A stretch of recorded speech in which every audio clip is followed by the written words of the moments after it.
Noti Hoy te informa lo que ocurre en Ecuador a esta hora. Las opiniones vertidas en este espacio son de exclusiva responsabilidad de sus protagonistas.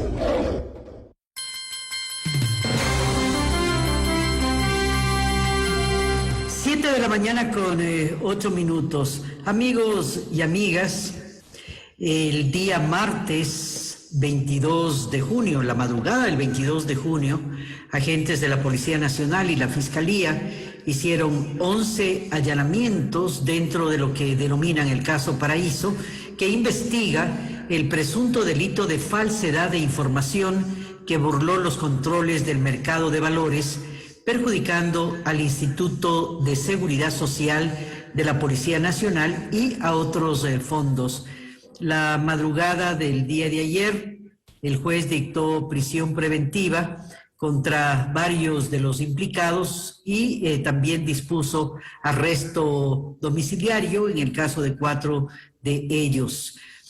¿Qué dimensión alcanza este nuevo caso que genera realmente una serie de preocupaciones y reacciones? Estamos hablando de que se ha perjudicado en alrededor de 900 millones de dólares a la ISPOL.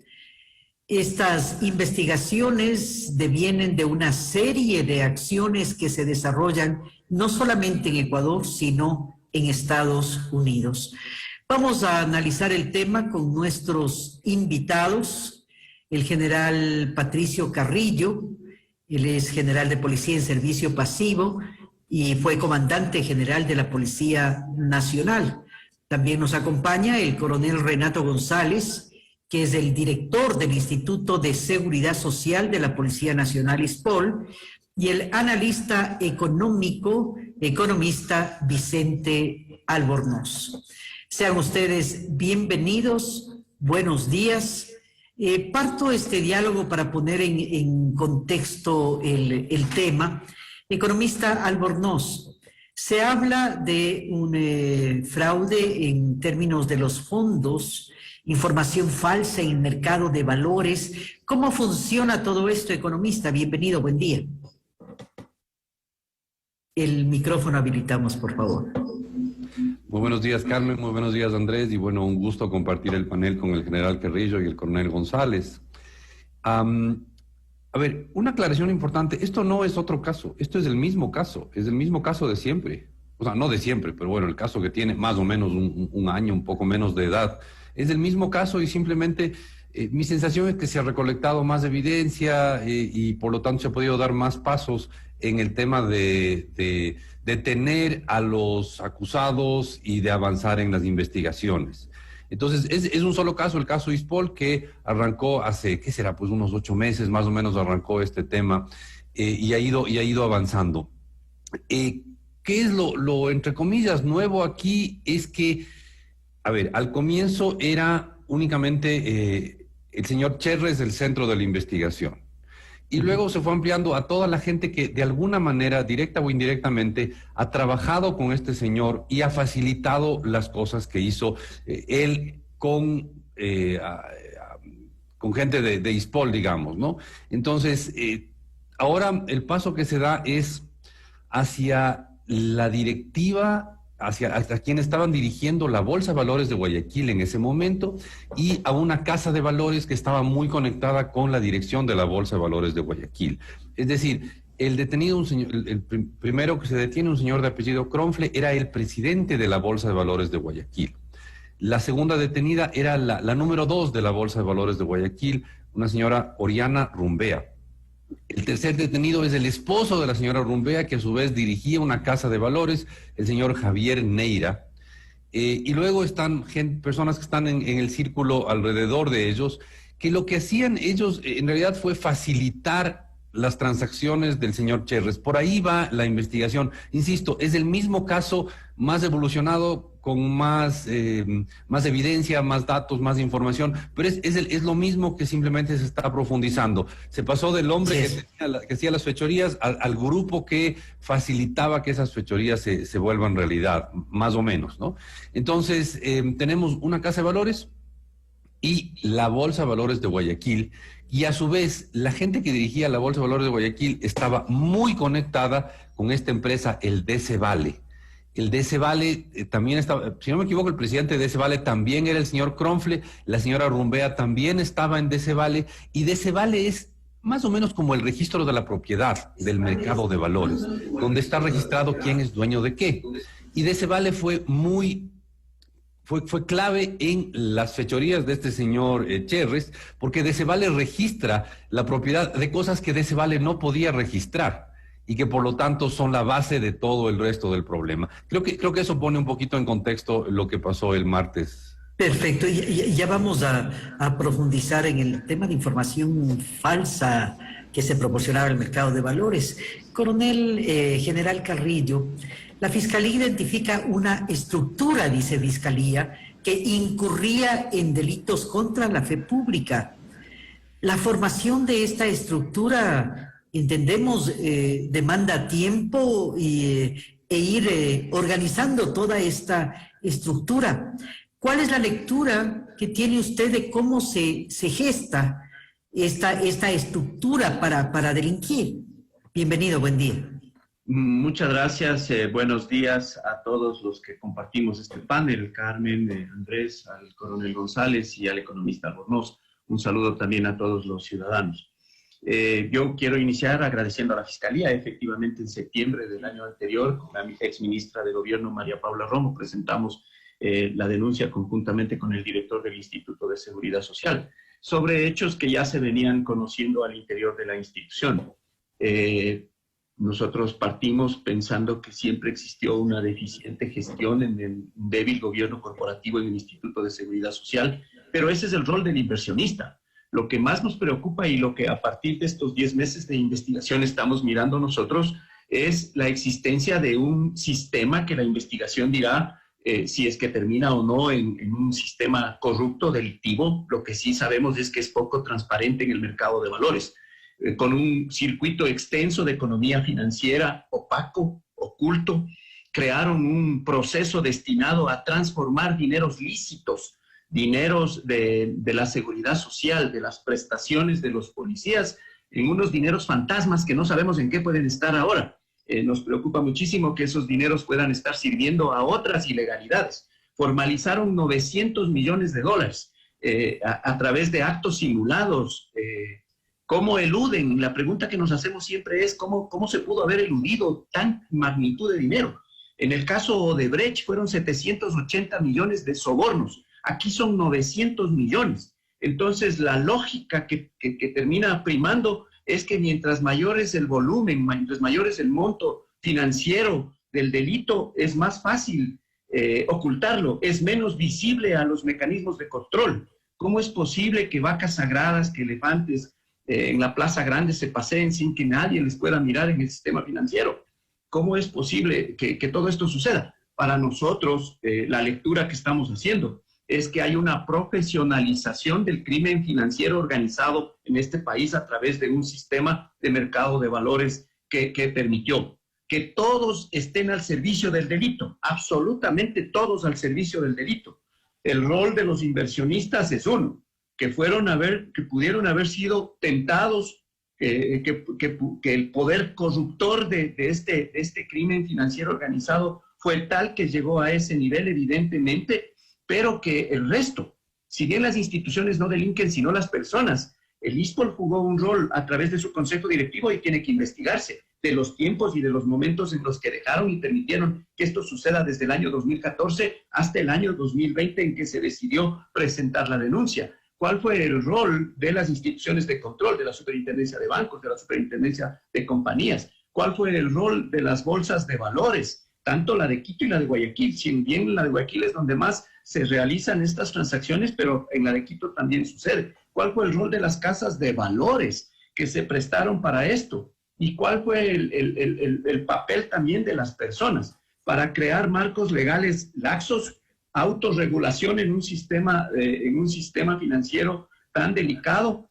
Crearon normativas como la Ley de Seguridad Social, que se la denominó de fortalecimiento de Fuerzas Armadas y de Policía, pero que en definitiva estaban direccionadas para que desaparezca un sistema en el año 2025, y desapareciendo este sistema se licuaba también todo este tipo de inversiones. Y ahora estamos mirando también en la Fiscalía, insisto, en 10 meses me parece que se ha adelantado bastante en las investigaciones, pero estamos cayendo en unos delitos periféricos, no en unos delitos de la prueba indicial, porque vamos a terminar en omisión de reportes de transacciones sospechosas que debían haberla hecho en el sistema financiero. Tal vez vamos a pensar en que hubo un rehusamiento o un retardamiento y falsedad de información nada más, pero el transporte de títulos valores, de dinero a través de estos títulos valores turbios, ilegales, estas inversiones que pueden estar cayendo en mecanismos offshore para lavado de dinero en otros lugares, y pueden estar sirviendo los dineros del ISPOL para otras actividades ilegales y criminales, eso me parece que es mucho más grave. Yo creería que todo lo que estamos viviendo no es un problema, como bien lo dijo el economista Albornoz, que inicialmente se le miró desde la policía con Cherres. Este es un problema de grave afectación a la fe pública. Este es un problema que necesita ser debatido mucho más fuertemente para reinventar el sistema y el mercado de valores del Ecuador. Bueno, y usted pone en claro, general Carrillo, ya lo hizo en su momento la ex ministra, justamente es una estructura, intervienen varios actores, intervienen instancias de regulación y de control del Estado. General González, son 6 años, nos refería el general Carrillo, desde el año 2014, incluso cambio en la normativa, en el marco legal, en fin. Usted está al frente de la institución ahora. ¿Valdría la pena relatar a nuestros oyentes cómo se van generando todas estas acciones que devienen en un perjuicio a la institución policial de alrededor de 900 millones de dólares? ¿Cuál es la situación al momento, general? Bienvenido, buen día. Buen día, coronel nomás, pero esperemos algún día llegar a general. Saludo cordial a mi general Patricio Carrillo, al economista Albornoz, a Andrés López, que lo veo conectado, y también a usted, Carmen, y por ende a nuestra radio audiencia. Efectivamente, hay que comprender los momentos. Hemos identificado 3 momentos inicialmente, del 2013 al 2019, donde se realizan toda esta serie de operaciones irregulares.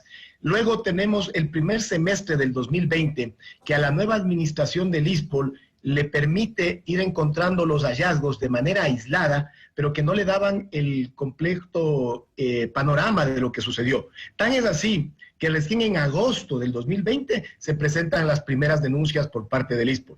Y luego inicia el tercer momento, el que acaba de narrar mi general Carrillo, el de las investigaciones. De estas 12 investigaciones nacionales y una investigación internacional, que a la postre ya nos ha permitido tener muchísima más claridad en lo que sucedió. Y la gente se pregunta, bueno, ¿qué pasó en el ISPOL?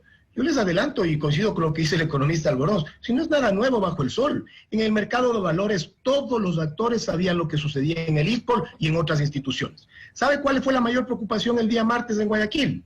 Que no se lleven las computadoras que estaban utilizadas en el Decebale para la compensación y liquidación, y que una de las funcionarias, precisamente a la que le lograron poner medidas sustitutivas porque todos los actores financieros se activaron políticamente, no la lleven detenida, porque era la encargada de la liquidación y la compensación. Es decir, nuevamente el capital por sobre las personas.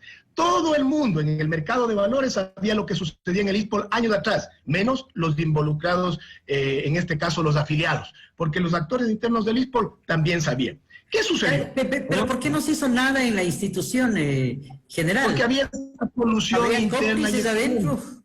Obvio, pues, y lo más doloroso, gente con nuestro propio uniforme, verdaderos defiantes policiales, que lo que han hecho es traicionarnos y dejarnos en gran vilo el futuro de 80,000 familias, de 280,000 personas, Carmen.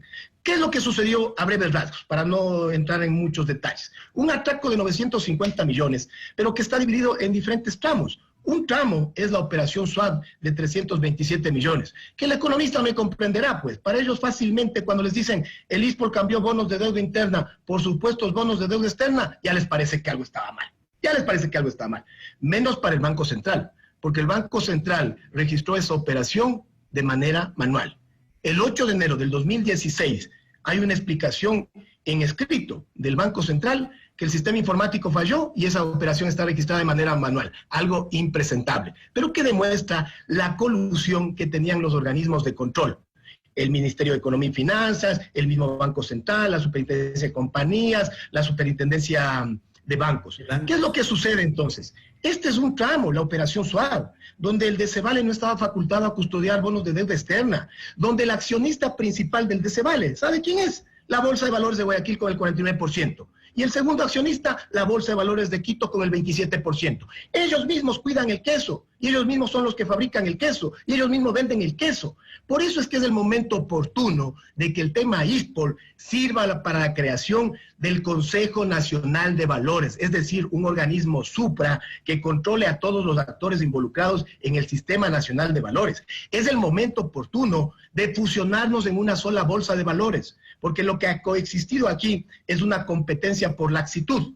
Si tú me pones mucho control, me voy a la otra bolsa. Y si la otra bolsa se pone estricta, me regreso a esta. Eso es lo que ha sucedido en la realidad. No me va a dejar mentir el economista Albornoz. Todos los que conocen, todos los formados, los ingenieros comerciales, los economistas, todos ellos saben que esta es la realidad. ¿Qué más sucedió en el ISPOL? Un tramo de 216 millones de supuestos bonos con pacto de recompra que no cumplen las formalidades del reporto bursátil. El reporto bursátil dice contratos de 180 días, registrados en el catastro público, prohibida la reinversión y con garantías bancarias. En el ISPOL pasó absolutamente lo contrario, contratos que superan 500 días, que nunca estuvieron registrados en el catastro. Escúchame lo que le voy a decir, que ni siquiera los bonos quedaron custodiados en un tercero o en el ISPOL, quedaron en manos de los propios que recibieron el dinero. Por eso es que hasta ahora no tenemos cómo recuperar esos valores. ¿Qué más sucedió? La supuesta compra de bonos puros. Si el ISPOL podía comprar bonos, pero haciendo lo que corresponde con la ley, pedir la autorización al Ministerio de Finanzas, informarle y hacer toda una transacción legal, legítima. ¿Qué se pretendió? Darle unos dineros al señor Cherres para que él aparezca como un privado que compraba bonos de deuda externa ecuatoriana en el exterior. Y todo eso el Ministerio de Economía y Finanzas no sabía. El Banco Central era un iluso que no suponía lo que estaba sucediendo. Aparte de eso vienen otros tramos menores. Los famosos fideicomisos que la Superintendencia de Bancos desde el 2018 le observa al ISPOL y le dice, mire, esos son préstamos disfrazados de inversiones. Desinvierta. Bueno, ahora que hemos tenido más profundidad en el conocimiento de los fideicomisos, hay muchos que solamente quedaron a nivel de escritura, es decir, que ni siquiera cumplieron todas las formalidades que un fideicomiso recomienda. No hay garantías reales y efectivas. Por eso es que varias de las empresas ahora sí se están acercando y dicen, ¿sabe qué? Queremos poner la casa en orden. Y luego tenemos otros tramos que también son responsabilidad directa de la Superintendencia de Compañías. La compra de facturas comerciales negociables y la compra de obligaciones.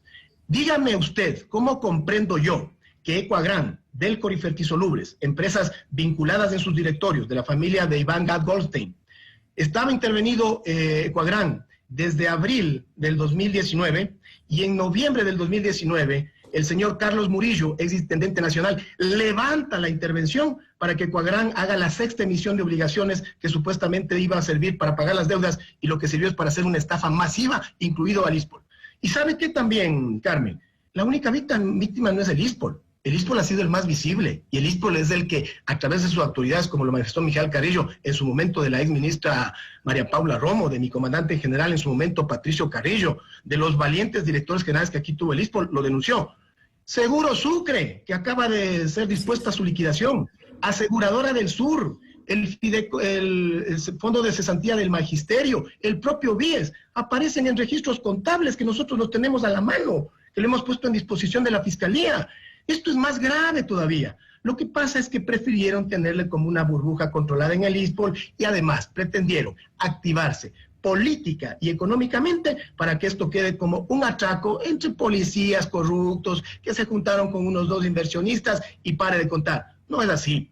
El presidente de la Bolsa de Valores de Guayaquil no fue ningún improvisado. Estuvo 30 años, tanto en la Bolsa de Valores de Guayaquil como en el DCVALE. y ya lo manifestó el economista Albornoz con nombres y apellidos. Estaban ahí mismo los mismos gerentes de la Bolsa de Valores de Guayaquil, eran los gerentes del Decebale. ¿De qué transparencia podemos hablar, estimada Carmen? Vicente, caramba, escuchar todas estas informaciones, uno, a pesar de los años en periodismo, uno se sorprende por los niveles. Entonces uno dice, a ver, ¿qué tan fácil es falsificar documentos o qué niveles de corrupción para realizar toda esta estructura? ¿Por qué es tan difícil? O no es que sea difícil, sino que no pretenden hacer el control del mercado de valores. ¿Cuál es tu lectura? A ver, esto era una estructura criminal, no hay nada que hacer. O sea, aquí había un montón de gente, todos de alguna manera juntados con todos, pero aquí, y no quiero sonar... ¿Y siguiendo las directrices de quién? Eso es lo que hay que investigar. Yo tengo un par de... Eso hay que investigar, ¿no? Porque parece así un crimen de Estado, porque están varias instituciones. Pero la idea es que tiene que haber estado bien arriba quien quiera que daba las órdenes, ¿no? Y eso no es la señorita que aplastó el botón en el teclado para inscribir la transacción, pues la responsable de esto. Es aquel que dio las órdenes de bien arriba. No sé, tengo un par de hipótesis, pero no voy a soltar esas hipótesis aquí. Pero a ver, yo creo que Aquí sí hay que separar los chicos buenos de los chicos malos. Y no quiero sonar regionalista en esto, pero ¿dónde se centra el problema? En Decebale. ¿Quién controla Decebale? Bolsa de Valores de Guayaquil. Es esa la estructura. Y es el señor Cronfle, la señora Rumbea, y es donde se hacen la gran cantidad de transacciones en la casa de valores del esposo de la señora Rumbea, que es el señor Neira. Es ese el grupo central donde se operativiza. Cuidado, las ideas vienen de otro lado, las ideas vienen de SPOL y de su cúpula y de la cúpula, yo qué sé, perdón, de ISPOL, ¿no? De la cúpula, etcétera. De ahí vienen las ideas, pero ¿dónde Claro, pero para cambios del marco legal y todo debieron intervenir los asambleístas, pues, ¿no? Sí, que había una mayoría que alzaba la mano nomás. Sí, pero a ver, ¿dónde se operativiza esto y dónde el rato en que llegaba una transacción de estas se tapaban los ojitos y nadie decía nada? Es Decebale. Decebale es el centro del problema, ¿ya? ¿Y quién controla Decebale? Bolsa de Valores de Guayaquil. Y yo he visto de cerca casas de valores de Quito y Guayaquil que perdían negocios porque no se querían meter en estas porquerías. O sea, sí hay gente valiosa y honesta en el mercado. Y yo sé que la Bolsa de Valores de Quito perdió negocios porque ponía normas más estrictas que Guayaquil. Eso sí es verdad. O sea, hay chicos buenos y hay chicos malos en este mercado. Y los chicos malos son tienen dos características. Son muy malos, pero muy inteligentes y son, en palabras juveniles, son muy pilas, porque realmente la estructura que se arma es impresionante. Pero, a ver, sí separemos, aquí hay unos chicos muy malos y un montón de chicos buenos, y eso sí quiero insistir que existe eso. El control de Decebale está en la Bolsa de Valores de Guayaquil y sobre todo en el señor Cronfle, que yendo contra todo precepto de buena gobernabilidad corporativa, se queda 27 años, 28 años en la presidencia de Bolsa de Valores de Guayaquil. En Quito tiene que haber habido unos 12, no sé si tantos, pero sí unos 8 diferentes presidentes, porque sí van cambiando en la Bolsa de Valores de Quito, porque así debe ser el cambio. Es una estructura de gobierno corporativo mucho mejor la que tenía Quito. Ahora, yo veo hoy día la Bolsa de Valores de Guayaquil ha cambiado completamente y yo veo a los chicos buenos de Guayaquil tomando control de la Bolsa de Valores de Guayaquil. Y ahora sí, espero que eso algún rato se filtre hacia Decebale y tengamos un cambio a fondo de Decebale, pero es otra historia. Entonces, yo sí creo que esto ha servido para separar los buenos de los malos, y en eso sí quiero insistir un poco, porque yo he visto cómo casas de valores pierden negocios porque no querían pagar sobornos. Me acuerdo que alguna vez le decían al gerente de una casa de valores, pero ¿cómo es posible que tú no tengas negocios con ISPOL? Y decía, no logro. El rato en que llego a medio acercarme a un negocio me empiezan a pedir cosas turbias y ahí se termina. ¿Ya? Esta casa de valores obviamente perdió negocios que no hizo con ISPOL y alguna casa de valores con mucho menos ética sí lo hizo. Entonces, aquí sí, creo que es importante tener claro, no podemos generalizar, no es el mercado el que está mal. Había un grupo grande de gente influyente que estaba mal, y bien mal, y con unas cabezas nada despreciables en inteligencia y habilidad, medio malvadas, evidentemente, pero nada despreciable. O sea, de tontos estos no tenían un solo pelo, ¿ah? Entonces, aquí sí hay que separar eso. Y creo que es muy importante guardarse esos nombres, ¿no? Toda la gente que está ahorita detenida, yo sí creo que mucha gente en el mercado de valores, digamos, de los chicos buenos, el rato en que vieron los detenidos, más de uno tiene que haber dicho, por fin se detiene a la gente que llevaba años haciendo las cosas mal en el mercado de valores. Ahora, general, estamos hablando entonces de este episodio de corrupción dentro del mercado de valores. Me pregunto, ¿y qué con la justicia? ¿Usted está conforme con el ritmo de las investigaciones, con la profundidad de las mismas, en fin, con todos los pasos que se han dado, o reclamaría mayor diligencia? ¿Cuál es su evaluación de la justicia? Gracias, Andrés. Mire, permítame primero, no generalizamos, responder un poco a la inquietud que tenía el economista Albornoz. No es que estamos generalizando, pero sí creemos que el sistema tiene que reinventarse. Hay muchos problemas, no es un asunto simplemente de la Bolsa de Valores de Quito y de Guayaquil. Creo que estas estructuras estuvieron y están absolutamente conectadas con el poder, conectadas con el Ejecutivo, con el Legislativo, con el Judicial, y nos preocupa que esto termine en impunidad. La Fiscalía está haciendo su rol, nosotros hemos puesto... cuando yo hasta la fecha que estuve de comandante general, hemos mantenido un equipo de investigación cercano a la Fiscalía que haga un seguimiento de todo esto, pero a nosotros la mayor preocupación en realidad es recuperar los capitales para la sostenibilidad del sistema. Ese es el tiempo en el que nos encontramos ahora y hemos dejado a las otras instituciones para que hagan su rol en cuanto a la justicia y existan las sentencias adecuadas. Nos preocupa en realidad que en esta conversión de dineros legales escurridizamente los transforman de alguna otra forma. Nos preocupa que tengan que ocultarlos. Aquí hubo participación también de una casa de valores importante, de un banco, de uno de los bancos más importantes, como es Picabal. Picabal, la casa de valores del Banco de Pichincha, jugó un rol importante también en esta forma escurridiza de manejar los recursos. Entonces, cuando uno se pregunta, ¿cómo vamos a evitar que esto vuelva a suceder? ¿Cómo vamos a hacer para que exista un principio de deberes especiales, de transparencia y de prevención para que esto no vuelva a suceder? Decimos, el rol de las instituciones tiene que ser fortalecido. Usted preguntaba si deben haber estado conectados en el más alto nivel. Sí, los populismos en realidad son así. Los populismos ofrecen defensa y protección de derechos humanos, pero en la práctica al final lo que hacen es debilitar las instituciones y especialmente las instituciones de control. Y creo que ahora es un momento de nuevamente poner en debate si se realizaron este tipo de transacciones con estos volúmenes y con estos montos de recursos y de manera invisible. Entonces, ¿cuál es el rol de las unidades de análisis financiero? Es importante fortalecer. Y ahí salta otra pregunta, ¿no? ¿Quiénes dirigían esas instituciones? Dirigían familias de los mismos apellidos y de los mismos nombres que estaban ahí.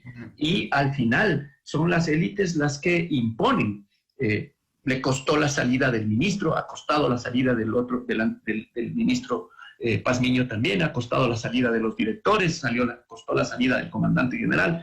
Muchos cargos han tenido que ser removidos para que esto siga funcionando de manera igual. Entonces, lo que creemos es que al no fortalecer las instituciones de control, la UAFE debe tener un rol importantísimo. El análisis financiero, la inteligencia financiera, el CIES, el Centro de Inteligencia Estratégico, tiene que estar observando todas estas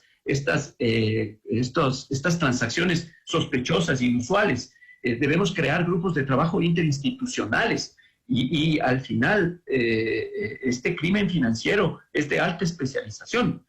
30 años manejando la bolsa de valores, manejando las instituciones, no quiere decir que son improvisados, pero sí están absolutamente conectados con el poder. Más bien esta alta especialización es la que les lleva a realizar todas estas actividades y nosotros debemos como sociedad poner un freno a través de órganos de control y de instituciones de control fortalecidas. Coronel González, ¿de qué depende el cambio de la normativa para que los corruptos no hagan y vendan el queso? Pues fundamentalmente de la voluntad política. Nosotros le conocemos al tema ISPOL como un caso de crimen organizado, político, económico, transnacional. Y mire que el componente político lo ponemos en el centro. Tiene una lógica, pues. Si usted no descubre los componentes políticos de la trama del ISPOL, entenderáse luego que si no hay voluntad política, esto se va a diluir. Lo que va a quedar es unos titulares de prensa, en unas constantes investigaciones previas que tal vez durarán los 2 años que permite la ley y se archivarán, como normalmente ocurre en el país. O terminará como el informe de investigación de la Asamblea Nacional, que en enero le daban cabida a muchos de estos parlantes móviles que tenían las mafias que atracaron al ISPOL, y que luego cuando estalló ya la parte judicial, lo que hicieron es ralentizar la investigación, y el último día archivaron el informe. Esa es la realidad de nuestro país. Entonces, si no existe una voluntad política que quiera cambiar toda la estructura, ¿y por qué le digo toda la estructura? El ISPOL está haciendo su parte. Nosotros hemos contratado una asesoría financiera que nos haga el diagnóstico interno de lo que sucedió, que ya lo sabemos nosotros de manera empírica, pero necesitamos que lo diga una persona autorizada, una firma calificada. Pero además del diagnóstico, va a venir ahí unas disposiciones para fortalecer el gobierno corporativo, incluir la figura del oficial de cumplimiento, que no tenemos obligación de hacerlo porque no somos un agente financiero, pero que vemos la necesidad imperiosa de contar con un oficial de cumplimiento, con un comité de vigilancia, con una sistematización de la información en el ISPOL. Es increíble, pero a este momento el ISPOL, que tenía un capital de 1.500 millones de dólares, todavía hace reportes en Excel. ¿Por qué? Porque nunca se preocuparon de automatizarle al ISPOL. Siempre preferían tener este control de la información, aislar la información. Aquí estaban los supuestos gurús de la seguridad social, pero ya vemos que han sido gurús para otras cosas, ¿no es cierto? Esos eran los seguros que ellos tenían. El segundo seguro que tenían era esta complicidad de las autoridades de control. El tercer seguro que ellos tenían es precisamente el marco normativo, pues. El marco normativo que es pro victimario y en contra de la víctima. Mire que tenemos detenida la instrucción fiscal de Quito porque está presentado un recurso de hecho de una persona que ni siquiera está vinculada. Pero esa es la realidad.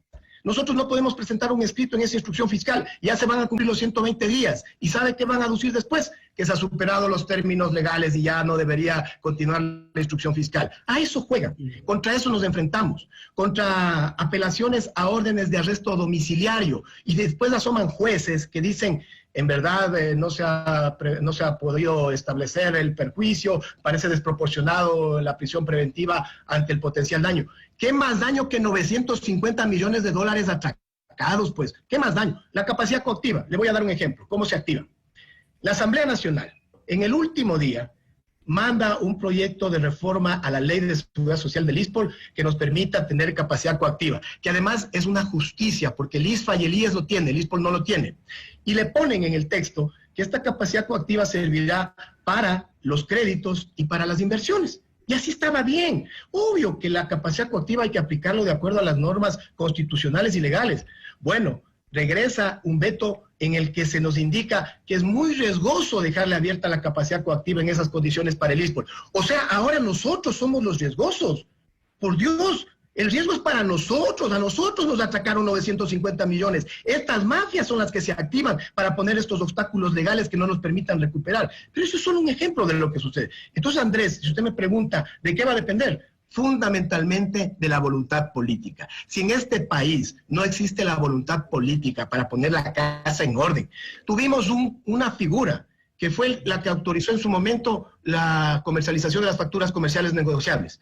Luego fue superintendente de bancos, luego fue ministro del Interior. O sea, son las fichas que se mueven, pues.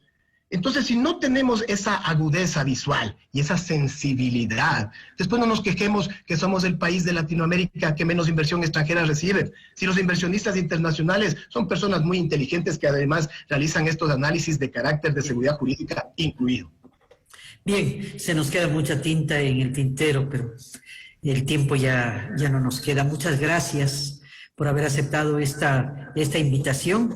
Creo que el escenario que ustedes han descrito y nos han narrado está muy claro y estaremos expectantes de cuáles son los pasos que se dan en la justicia. Pues no vaya a ser que finalmente se sancione a la secretaria que hizo el CLIC y no al resto, ¿no? Muchas gracias a Renato González, a Vicente Albornoz y a Patricio Carrillo por haber estado con nosotros.